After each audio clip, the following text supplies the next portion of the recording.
সম্প্রতি গাজীপুরে কালিয়াকৈরে ১৩ বছরের মাদ্রাসার ছাত্রীকে এক হিন্দু যুবক অপহরণ করে ৩ দিন আটকে রেখে দলবদ্ধভাবে পাশবিক নির্যাতন চালায়। অতীতের মতোই মিডিয়া নীরব, প্রশাসন নীরব।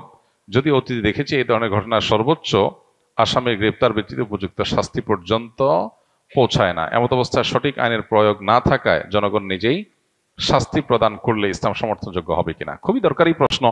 দেখুন, গাজীপুরের ঘটনাটা নিয়ে আমাদের সবারই কম বেশ মুখ খোলা দরকার, আমাদের সবারই এই ব্যাপারে কথা বলা দরকার। এই ঘটনা আমি যতটুকু শুনেছি যে 2 মাস আগে ঘটেছে, অথচ 2 মাস পর্যন্ত এই ঘটনা দামাচাপা দেওয়া হয়েছে। এখন সেই ঘটনা প্রকাশ হচ্ছে, 2 মাস পরে প্রকাশ হচ্ছে। 2 মাস ধরে দামাচাপা দেওয়া হয়েছে কেন, সেটা একটা বড় প্রশ্নের জায়গা। আর এই দেশে মুসলমানরা, আমরা দীর্ঘদিন থেকে দেখেছি, হিন্দুদের পূজা হলে যাতে করে সেখানে কেউ নাশকতা করতে না পারে, মাদ্রাসার ছাত্ররা গিয়ে মন্দির পাহারাদারি করে সেখানে মুসলমানদের বদনামির হাত থেকে বাঁচাবার জন্য চেষ্টা করে।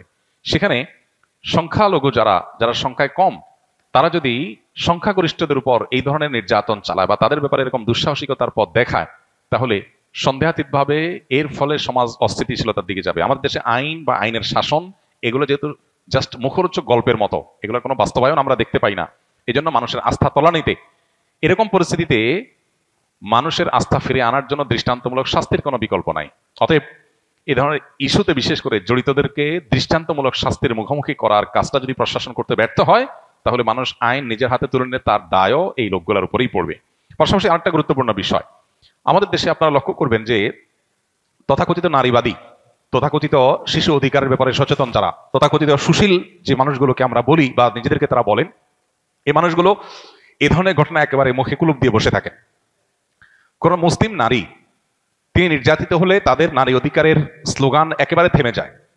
আজকে যদি ঘটনাটা উল্টো হতো, ধরা যাক কোনো মাদ্রাসার ছাত্র, কয়েকজন ছাত্র কোনো হিন্দু একটা মেয়েকে, যে শিশু, তাকে তুলে নিয়ে গিয়ে যদি এই জুলুম করতো, এই নির্যাতন করতো, তাহলে আজকে সারা দেশের মিডিয়া, সারা দেশের তথাকথিত প্রগতিশীল নারীবাদী, এদের পেরেশানের কোনো শেষ থাকতো না, এদের আওয়াজ অনেক বেশি শোনা যেত। কিন্তু দুর্ভাগ্য যে এখন যখন মুসলিম ভিকটিম, তখন এরা একেবারে চুপ, এদের মুখে কুলুপ।